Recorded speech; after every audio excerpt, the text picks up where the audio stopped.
So in this video, I'm going to explain the difference between the lytic and the lysogenic cycle in bacteriophages. And so first, let's remember that bacteriophages are viruses that specifically infect bacteria. And then these viruses can undergo either a lytic or a lysogenic cycle.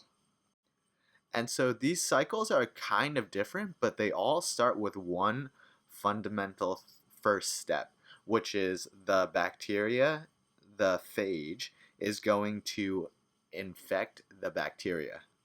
The first step for lytic and lysogenic cycles is the bacteria being infected by the virus. So what's going to happen is the virus is going to inject its DNA into the host cell, and in this case it's the bacteria. So as you can see right here, this is the virus or phage. It latches on to this bacteria and then injects its DNA. So as you can see here, the phage DNA is in light blue, and then it gets injected into the bacteria. So now in this diagram right here, this cell, this bacteria, then can either undergo a lytic cycle or a lysogenic cycle. And now let's explain the difference between the lytic and lysogenic cycle. And let's begin with the lytic cycle. So the lytic cycle is often called the reproductive cycle of a bacteriophage. And this is because during this cycle, we are actively producing many different viral particles. So as you can see in this diagram, once the phage DNA, the viral DNA, enters the bacteria, in the lytic cycle, it's going to keep reproducing many more viruses. So this part is pretty cool because the virus can essentially destroy the host cell's DNA, and then the virus can take over the cell. And then the virus doesn't really care if the bacteria dies. So it's just going to keep reproducing and reproducing, just making more and more viral particles. And then eventually there isn't going to be enough room to carry all of the phages or the viruses. And as a result, they're going to lyse the bacteria.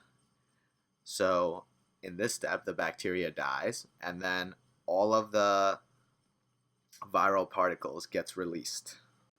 So the most important thing that you take out of the lytic cycle is to remember that in the lytic cycle, the virus is being reproduced and it kills the bacteria.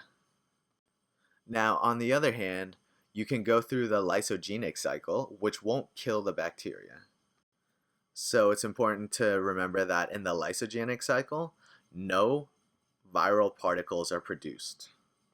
So for the lysogenic cycle, essentially what's going to happen is the virus is going to incorporate its DNA into the bacteria, and then the bacteria is going to keep reproducing and reproducing. So here you see that the viral DNA has been incorporated into the bacterial DNA, and then the bacteria is just going to keep reproducing and reproducing to make many bacteria with the viral DNA in it.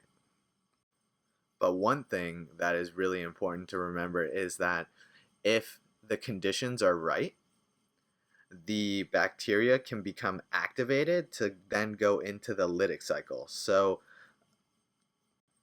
you can go from the lysogenic cycle to the lytic cycle if the conditions are right. So you have some phages that normally go through the lysogenic cycle, and these are called temperate phages. On the other hand, you have some phages that normally go through the lytic cycle, and those are called virulent phages. So it's important to keep in mind that these two cycles aren't completely separate. You can have something go from the lysogenic cycle into the lytic cycle. So the lysogenic cycle is essentially a dormant stage of the viral infection. But it's important to remember that during the lysogenic cycle, no viral particles are created, and during the lytic cycle, viral particles are created, and that's the main difference between them. So that pretty much sums it up for this video. Thank you for watching. I hope you liked the video and found it useful. If you did, please be sure to give it a like. comment down below if you have any questions, and subscribe if you want to see more videos like this.